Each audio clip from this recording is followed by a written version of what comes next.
Shalom teman-teman pemuda-pemudi Metodis Kana. Hari ini kita akan memasuki tema yang penting yang perlu kita renungkan. Berani gagal itu hebat.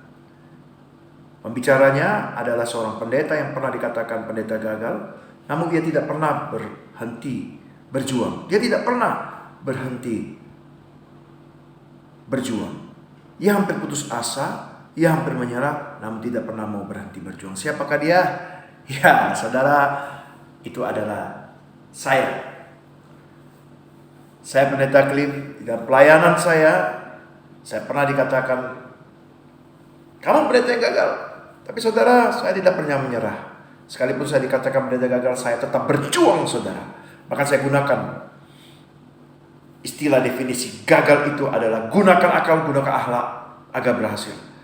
Akhirnya saudara, setelah saya dikatakan seperti itu, setelah pindah dari gereja itu, dari gereja itu lalu pindah ke tempat pelayanan yang baru, saya ambil S2 dan akhirnya puji Tuhan, saya ambil master teologi untuk konseling. Tuhan memberkati.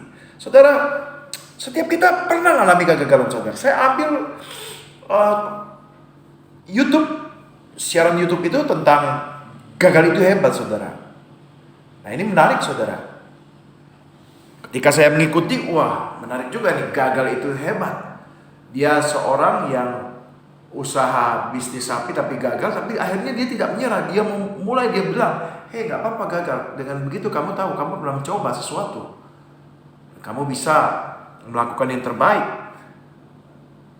Nah, saudara, yang dikasih Tuhan, kita pernah mendengar tentang Suzuki, saudara. Tahukah saudara, tahun 1930 Suzuki pernah mencoba memodifikasi mobil yang diadapsi dari Eropa dan dibilang jiplakan. Tetapi ketika dia memulai bisnis itu 1940, peperangan dipakai mobilnya. Tetapi apa yang terjadi ketika tahun 1945 di bom atom Hiroshima dan Nagasaki, Suzuki hancur.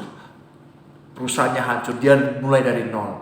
Bahkan dia mulai dari perusahaan yang mengelola pabrik tenun. Sehingga apa yang terjadi, saudara? Suzuki tidak menyerah, dia berjuang terus. Sehingga satu ketika tahun 1950-60-an menciptakan sepeda motor dan tidak berhenti menciptakan mobil. Akhirnya kita bisa kenal dengan mobil Isuzu. Itu saudara tahu, perjuangan yang tidak pernah berhenti. Saudara yang dikasih Tuhan, tidak apa-apa Anda gagal, jangan takut gagal. Ada seorang anak remaja bertanya dengan mamanya, "Mah, gimana kalau aku nggak jadi juara? Gimana kalau nilaiku buruk?" Nggak apa-apa, yang penting kau sudah berjuang untuk meraih sesuatu di dalam studimu. Saudara, kegagalan terbesar adalah apabila kita tidak pernah mencoba, saudara. Banyak orang menginginkan keberhasilan dalam hidup, tapi pernahkah saudara sadar bahwa keberhasilan itu adalah suatu usaha yang tidak pernah berhenti, berkali-kali, berpuluh-puluh kali, bahkan ribuan kali. Sekalipun tidak menghasilkan, sekalipun gagal, tidak berhenti berjuang. Itulah kuncinya sampai menjadi kenyataan. Kalau kita lakukan itu, maka kita akan berhasil, saudara. Saudara, ada tipe pejuang dalam kehidupan ini.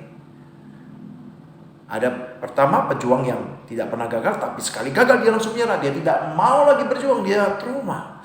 Ada yang kedua, pejuang yang tidak pernah gagal, tapi sekali gagal dia tidak menyerah, tapi dia terus berjuang sampai dia memperoleh keberhasilan. Tapi yang ketiga, ada pejuang yang sering kali gagal, tapi tidak mau belajar, akhirnya tenggelam dalam stagnasi, tidak bertumbuh. Dia tidak mau bertumbuh, sehingga dia tidak mendapat kesempatan. Orang lain tidak memberikan kepercayaan kepada dia. Tapi yang terakhir, saudara, ada pejuang yang akrab dengan kegagalan. Tetapi saudara, dia bukan hanya bertahan, tapi dia belajar untuk bertumbuh. Dia belajar untuk bagaimana saya bisa melewati kegagalan dan saya bisa berhasil. Saudara yang dikasih Tuhan, kita mau belajar hari ini, saudara, dengan yang namanya Petrus, saudara. Petrus ini orang yang di Alkitab itu adalah murid Yesus. Dia juga pernah mengalami kegagalan. Dia bukan hanya gagal dalam hal yang penting, tapi dia juga gagal dalam hal yang sederhana. Saudara, bahkan kita tahu latar belakang Petrus ini adalah Simon. Dia berasal dari suku Benyamin. Dia dilahirkan tumbuh di kalangan nelayan. Saudara, bersama Andreas saudaranya, dia dipanggil Tuhan di Betsaida. Dia berasal dari Betsaida, tinggal di Kapernaum. Dan dia tinggal di kota yang ada di tepi danau Galilea. Saudara, unik saudara.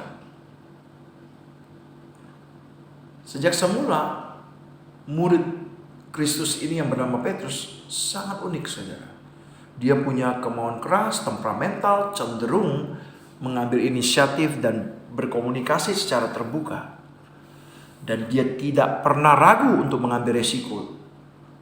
Resiko yang kadangkala harus dia ambil untuk keyakinannya, demi keyakinannya. Selama masa ia belajar pada Tuhan Yesus bersama dengan Yakobus dan Yohanes, dia merupakan salah satu dari 3 murid inti itu. Saudara, kita tahu bahwa Petrus punya keunikan saudara. Apa keunikannya? Dia setelah Kristus disalibkan bangkit, dia menjadi salah satu pemimpin. Dan dialah yang minta mati disalibkan dengan kepala terbalik saudara. Saudara, tapi kita mau belajar saudara. Ya, kita mau belajar tentang kegagalan Petrus ini. Cerita mengenai kegagalan Petrus dimulai ketika murid-murid mendapat kenyataan bahwa Tuhan Yesus disalibkan, dikubur dan bangkit. Namun persoalannya, apakah yang harus dilakukan murid-murid ketika Tuhan Yesus bangkit? Saudara, kita belajar dari Injil Yohanes pasal 21 ayat 1-3. Dikatakan, kemudian Yesus menampakkan diri kepada murid-muridnya di pantai danau Tiberias, dan ia menampakkan diri sebagai berikut. Di pantai itu berkumpul Simon Petrus, Thomas yang disebut Didimus, Nathanael dari Kana yang di Galilea, anak-anak Zebedeus, dan 2 orang muridnya yang lain. Kata Simon Petrus kepada mereka, "Aku pergi menangkap ikan." Kata mereka kepadanya, "Kami pergi juga dengan engkau." Mereka berangkat lalu naik ke perahu, tapi malam itu mereka tidak menangkap apa-apa. Saudara, Simon Petrus memperkasai suatu rencana saudara. Dia berkata pada murid-murid, "Aku akan pergi menangkap ikan." Mereka juga berkata, "Kami juga pergi dengan engkau." Jelas pada saat ini mereka ingin mengisi waktu dengan hal yang produktif. Apa yang terjadi saudara? Bagi murid lain kegagalan adalah hal kecil, tetapi tidak bagi Petrus. Petrus sudah mengalami kegagalan saudara. Ketika Tuhan Yesus bilang dia akan disalibkan, Petruslah yang berkata, "Biarpun mereka ini tergoncang imannya sekali-kali, aku tidak akan tergoncang." Tapi justru orang yang seperti ini, ketika Tuhan Yesus katakan, sudah memberikan Petrus, "Engkau akan menyangkal aku 3 kali sebelum ayam berkokok." Tapi Petrus bilang apa? "Aku sekali-kali tidak akan menyangkal engkau." Namun kenyataannya, sebelum ayam berkokok memang benar, si Petrus ini menyangkal 3 kali saudara. Ketika melihat Yesus, Petrus sangat menyesal, sedih, menangis, dan melarikan diri saudara. Dia memang orang yang tidak takut mengambil risiko. Dia selalu berani. Tapi saudara, Petrus gagal menepati kata-katanya. Petrus gagal menepati deklarasinya. Bahkan untuk masalah yang kecil pun saudara, dia gagal. Dia yang memberikan ide untuk menangkap ikan, tapi mereka tidak dapat ikan itu. Mereka gagal. Mereka berangkat lalu naik ke perahu, tetapi malam itu mereka tidak menangkap apa-apa. Tapi saudara, syukurlah cerita itu tidak berakhir dengan kegagalan. Ketika hari mulai siang, Yesus berdiri di pantai, akan tetapi murid-murid tidak tahu bahwa itu Yesus. Saudara, ini kasih Tuhan, ada 3 kata penting dari Yohanes 21 ayat 4 tadi yang kita sudah baca. Pertama, ketika hari sudah mulai siang. Itu berarti apa? Kalau hari mulai siang, itu berarti mereka sudah gagal. Kalau matahari terbit, tidak akan dapat lagi ikan. Yang kedua, Yesus berdiri di pantai. Saudara tahu, ketika Yesus berdiri di pantai di tengah murid-murid sibuk. Kenapa murid-murid tidak menyadari karena mereka sibuk untuk mengurus ikan. Tapi di tengah-tengah itu Yesus berdiri, Yesus hadir. Artinya apa? Di tengah kegagalan pun Tuhan hadir. Sekalipun kita gagal, Tuhan hadir. Dan saudara, yang ketiga, murid-murid tidak tahu. Murid-murid tidak tahu Yesus hadir. Kenapa? Mereka sibuk untuk mengurusi, menangkap ikan. Mereka sibuk dengan pekerjaan mereka. Bahkan mereka sibuk dengan kegagalan mereka, terjebak dengan kegagalan mereka, sehingga mereka tidak menyadari bahwa Yesus hadir, saudara. Tapi dalam keadaan seperti itu, saudara, Yesus bertanya, "Hai anak-anak, adakah lauk pauk?" Jawab mereka, "Tidak ada." Nah saudara, menurut saudara apakah ini sindiran atau ini merupakan kepedulian Tuhan Yesus? Ketika Tuhan Yesus bertanya, Dia sedang peduli. Dia mau bertanya, "Adakah kamu makanan?" Dan luar biasa, "Adakah kamu mempunyai lauk pauk?" Dan luar biasa mereka menjawab, "Apa tidak ada." Mereka jujur mengakui kegagalan. Saudara, ketika kita mengalami kegagalan, kita juga perlu jujur di hadapan Tuhan. Waktu kita berkata, "Tuhan, aku gak ada apa-apa," itu berarti apa? Kita menyadari kekuatan kita gak sempurna. Kita gak bisa mengandalkan kekuatan kita. Kita butuh kasih karunia. Sehingga saudara, ketika mereka jujur, disitulah Tuhan justru memberikan perintah. Tuhan Yesus memberikan perintah. Dalam Yohanes 21 ayat 6a dikatakan demikian. Maka kata Yesus kepada mereka, "Tebarkanlah jalamu di sebelah kanan perahu, maka akan kamu peroleh." Saudara, sekalipun murid-murid sudah mencoba ke kiri, ke kanan, ke depan, ke belakang, tapi waktu mereka gagal, ketika Tuhan berkata sekali lagi, "Tebarkan jalamu di sebelah kanan," mereka taat. Mereka tidak komplain, mereka tidak protes. Mereka tidak putus asa, mereka coba sekali lagi. Dan ketika mereka coba, mereka mendapatkan mujizat. Dan ketika mereka taat, ikan banyak, bahkan 120 ikan mereka dapatkan. Maka mereka tidak bisa menarik lagi saking banyaknya ikan. Saudara, ketika murid-murid tidak putus asa, tidak menyerah, dan mereka mau taat pada perintah Tuhan, mereka dapat hasil, saudara. Saudara yang dikasih Tuhan, cerita belum selesai, saudara. Di tengah-tengah keberhasilan yang melimpah, rupanya ada seorang murid yang tidak tenggelam dalam kegembiraan. Namun, ia memperhatikan sang pemberi ikan itu. Ia justru memberitahu pengamatannya itu kepada teman-temannya. Maka murid yang dikasih Yesus yang berkata kepada Petrus, "Itu Yesus, itu Tuhan." Ketika Petrus mendengar bahwa itu adalah Tuhan, maka ia mengenakan pakaiannya, sebab ia tidak berpakaian, lalu terjun ke dalam danau. Murid-murid yang lain datang dengan perahu karena mereka tidak jauh dari darat, hanya kira-kira 200 hasta saja, dan mereka menghela jala yang penuh dengan ikan itu. Ketika saudara mereka sampai di darat, apa yang terjadi? Ketika mereka lapar, Tuhan Yesus justru memberikan mereka makan. Tuhan Yesus maju ke depan, mengambil roti dan memberikannya kepada mereka. Demikian juga ikannya. Dan saudara, setelah mereka makan, barulah Yesus berbicara. Ada masalah yang harus diselesaikan di antara mereka berdua. Yesus bertanya, tapi pertanyaannya bukan tanya, "Hei, kenapa Petrus kamu gagal? Kenapa? Apa yang kau rasakan? Itulah kau. Sudah kuduga kan, pasti kau gagal kan? Kenapa kau keras kepala?" Tidak. Yesus tidak tanya itu, saudara. Justru dia tanya, "Apakah engkau mengasihi aku?" Yesus bertanya sampai 3 kali. Simon anak Yohanes, apakah engkau mengasihi aku lebih daripada mereka ini?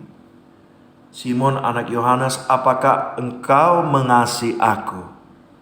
Simon anak Yohanes, apakah engkau mengasihi aku? Saudara, ketika Yesus menanya ini, saudara, kalimat bahasa modernnya artinya begini, saudara. Yesus mau katakan begini, bagiku bukanlah yang terpenting engkau sudah mengkhianati aku atau engkau telah gagal memenuhi komitmenmu. Aku hanya ingin engkau mengevaluasi seberapa besar kasihmu kepadaku. Adakah janji tindakanmu, prakasamu, keberanianmu untuk mengambil risiko bagiku demi aku semata-mata atau demi dirimu sendiri?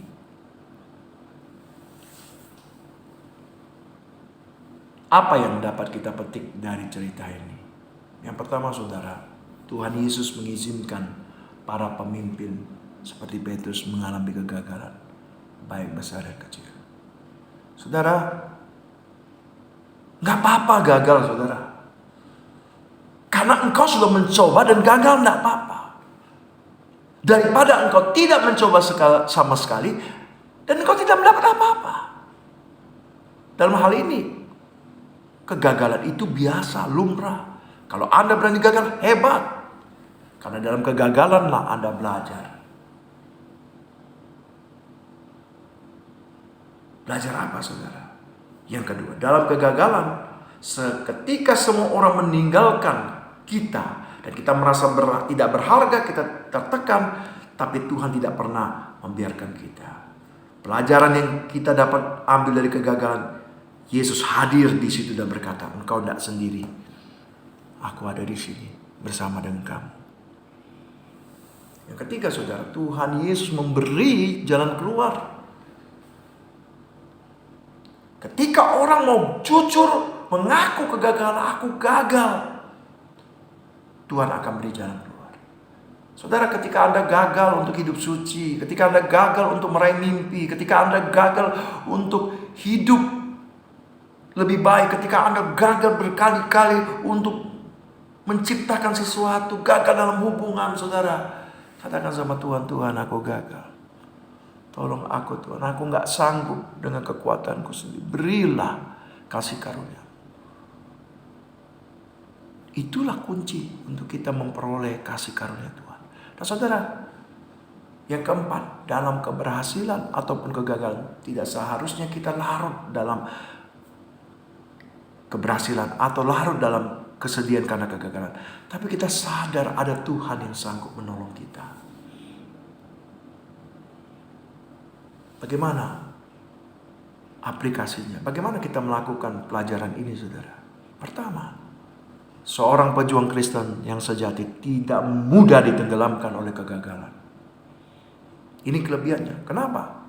Karena justru kegagalan membawa dia lebih dekat sama Tuhan.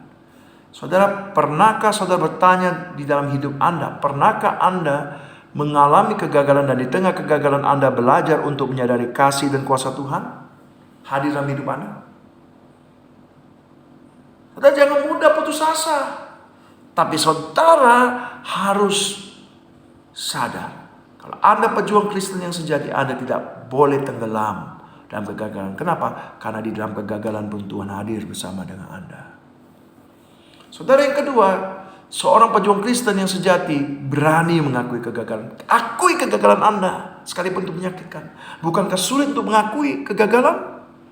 Yang mungkin kita menyadari, aduh, kalau kita ngakui bakal menghancurkan harga diri kita yang berkokoh. Tapi justru, saudara, ketika Anda berani mengakui kegagalan Anda, maka sebenarnya Anda sedang merenungkan kasih Tuhan dalam hidup Anda.